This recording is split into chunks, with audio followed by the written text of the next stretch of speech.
নমস্কার দর্শক বন্ধুরা, সুরুচি বাংলা রান্নাঘরে আপনাদের স্বাগত জানাই। চিকেন মটনের কাবাব আমরা অনেকবারই খেয়েছি, আপনারাও খেয়েছেন। আজ আমি মুচমুচে মুখরোচক ডিমের কাবাবের রেসিপি নিয়ে আপনাদের সামনে হাজির হয়ে যাচ্ছি। এখানে আমি আলু আর ডিমটা সেদ্ধ করে নিয়েছি।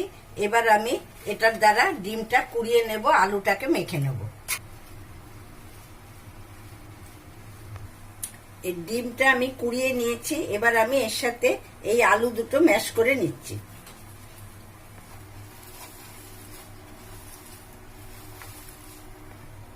এবার আমি এই মাখাটার সাথে দিলাম পেঁয়াজ কুচি। এবার আমি এতে আদা রসুন কাঁচা লঙ্কা কুচি দিয়ে দিচ্ছি। এবার আমি এতে দিচ্ছি একটু হলুদ গুঁড়ো, একটু লঙ্কা গুঁড়ো, একটু ভাজা মশলার গুঁড়ো আর সামান্য নুন।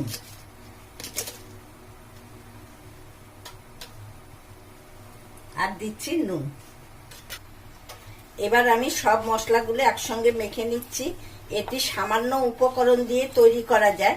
হঠাৎ করে বাড়িতে যদি অতিথি চলে আসে, ঘরের ডিম আর আলু থাকলে অনায়াসে আপনারা এই কাবাবটি তৈরি করে দিতে পারবেন। মন্ডটা আমার রেডি হয়ে গেছে। এই মন্ডটা আপনারা কড়াতেও নেড়ে নিতে পারেন বা কাঁচা অবস্থাও করতে পারেন। আর এতে একটু ধনেপাতা দিলে ভালোই হয়, কিন্তু আজকে আমার ধনেপাতা কাছে নেই, এর জন্য দিতে পারলাম না। এবার আমি এটা কাঠিতে করে কাবাবের আকারে গড়ে নিচ্ছি। এটা আপনারা গোল আকারেও গড়তে পারেন, আবার কাঠি দিয়েও কাবাব করতে পারেন। এবার আমি ময়দার গোলা এটা ডুবিয়ে, ময়দাটা আমি একটু নুন দিয়ে আগের থাকতেই গুলে রেখেছি। বিস্কুটের গুঁড়োয় মাখিয়ে নিচ্ছি। এগুলো আমার গড়া হয়ে গেছে। আমি গোল আকারেও দুটো গড়ে দেখালাম আর কাঠিতে চারটে গড়লাম।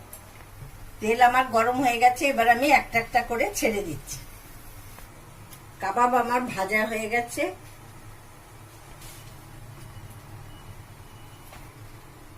বাড়িতে কোনো অতিথি এলে যদি আমরা এইভাবে সাজিয়ে দিই, এই কাবাব খেয়ে খুবই তৃপ্তি পাবে। এটা বাড়ির বাচ্চা থেকে বড়রা সবাই খুব ভালোবেসেই খাবে। সঙ্গে যদি চা হয় তাহলে তো লাজবাব। আশা করছি আপনাদের সবারই ভালো লাগবে। আমার চ্যানেল এখনো সাবস্ক্রাইব করা না থাকলে চ্যানেলটিকে সাবস্ক্রাইব করার জন্য অনুরোধ রইল।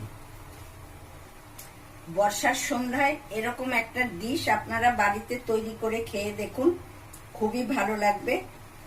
আজ আসি, আবার আমি আপনাদের সামনে আবার এরকম আরেকটি কাবাবের রেসিপি